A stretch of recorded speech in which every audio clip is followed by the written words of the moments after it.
నరహరి శెట్టి. తెలంగాణ రాష్ట్ర అసెంబ్లీ సమావేశాలు ఈరోజు ప్రారంభమయ్యాయి. అసెంబ్లీ సమావేశాల సందర్భంగా సభా హాల్లో ఆసక్తికర సన్నివేశం చోటు చేసుకుంది. మిగతా సభ్యుల కంటే ముందుగానే మాజీ సీఎం కేసీఆర్ సభ లోపలికి ప్రవేశించారు. చేరుకుని తన సీట్లో కూర్చున్నారు.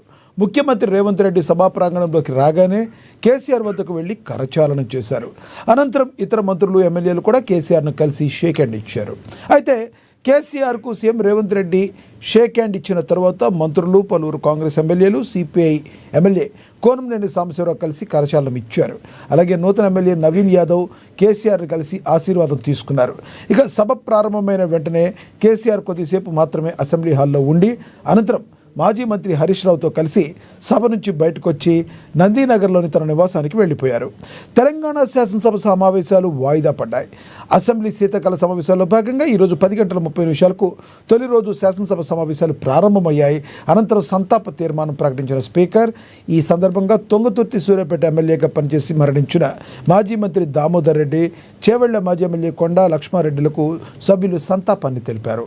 అనంతరం 0 అవర్ భాగంగా వివిధ నియోజకవర్గాల ఎమ్మెల్యేలు పలు సమస్యలను సభ దృష్టికి తీసుకెళ్లారు.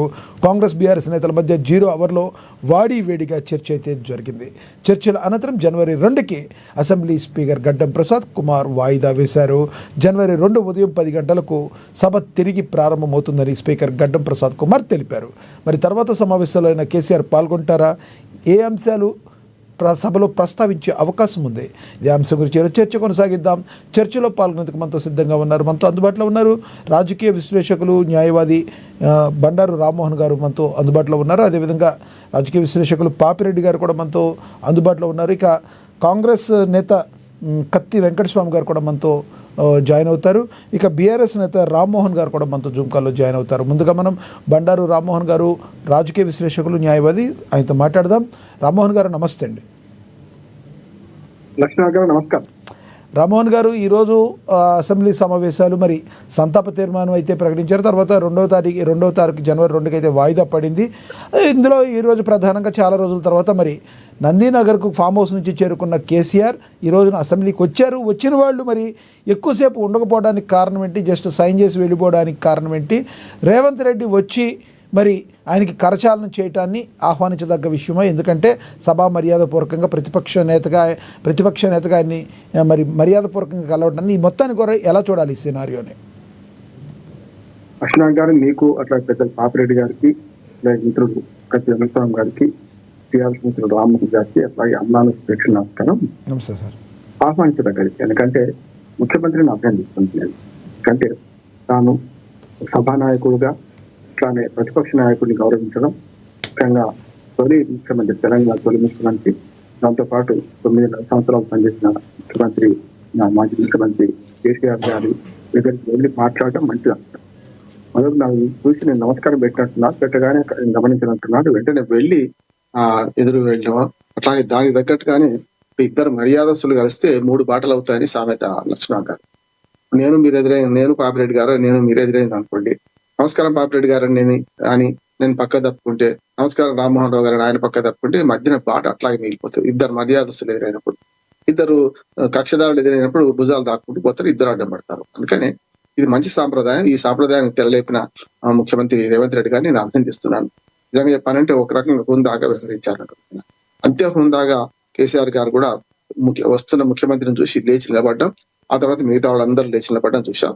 ఒకరిద్దరు ప్రతిపక్ష మన ఏదైతే ఎమ్మెల్యేలు ఆయన పోయేదాకా నమస్కారం, అట్లా ప్రశాంత్ రెడ్డి గారు కానీ, ఇటువంటి గంగుల కమలాకర్ కానీ, ఇటువంటి శ్రీనివాస్ యాదవ్ గారు కానీ నమస్కారం పెట్టారు. అంటే ఆ సంస్కారం ఉంటే బాగుండదు. కొందరు పెట్టలేదు, అది కూడా చూశాను. ఇక పేరు ప్రస్తావించడం బాగుండదు, కానీ అందరూ నిలబడ్డారు.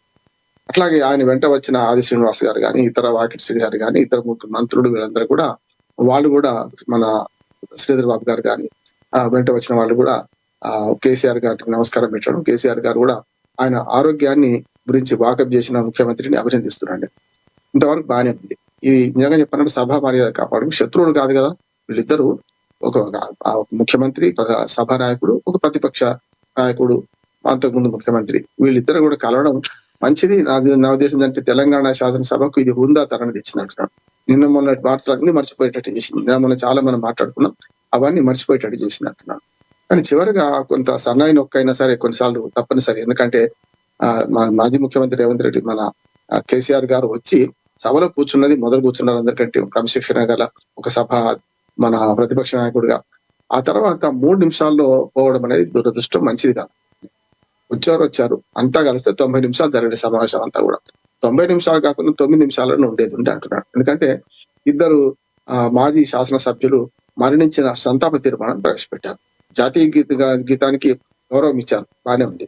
కానీ అదేందో పోయేదేందో ఒక ఇద్దరు శాసనసభ్యులు మరణించిన శాసనసభ్యుల మనకు సంతాప తీర్మానాన్ని ఆమోదించేదాకా ఉంటే బాగుండేది. అందరూ ఎవరు శాసనసభలో శాశ్వతం కాదు కదా, ఎంతో మంది మహానుభావులు ఆ శాసనసభలో ఉన్నారు, చనిపోయారు. ఆ తర్వాత అది మనకు ఉన్న వాళ్ళకి గౌరవం ఇవ్వకపోయినా పోయిన వాళ్ళకన్నా గౌరవం ఇవ్వాలి కదా. అందుకని ఆత్రేయ మన మనసుకు ఆత్రేయ జరగడానికి ఇద్దరు సహకరించాలి. ఇప్పుడు మొదటి అడుగు రేవంత్ రెడ్డి నుంచి పడ్డది. నేను స్పష్టంగా రేవంత్ రెడ్డి ఆహ్వానం చేస్తూనే మొదటి అడుగు మీ మర్యాదకు భంగం కలిగేమో మీతో మాట్లాడతామన్నా. శాసనసభలో ఎప్పుడు కూడా ఈ సంబంధాలు ఇట్లా ఉండాల్సిందే లక్ష్మణ గారు. కానీ ఈ సంబంధాలతో పాటు నెక్స్ట్ మళ్ళా రేపటి నుంచి జరిగే దానిలో కూడా ఇట్లాంటి ఏమంటారు దాన్ని రామ్మోహన్ గారు, రేపటి నుంచి జనవరి 2 నుంచి స్టార్ట్ అవబోయే సమావేశాల్లో కేసీఆర్ గారు చురుగ్గా పాల్గొనే అవకాశం ఉందంటారా? మళ్ళీ ఇదే విధంగా ఆయన వచ్చి వెళ్ళిపోవడమా లేదంటే రాకపోవడమా జరిగే అవకాశం ఉందంటారా? రాకపోతే ఆయన నష్టపోతారు. చెరువు మీద ఏమవుతుంది?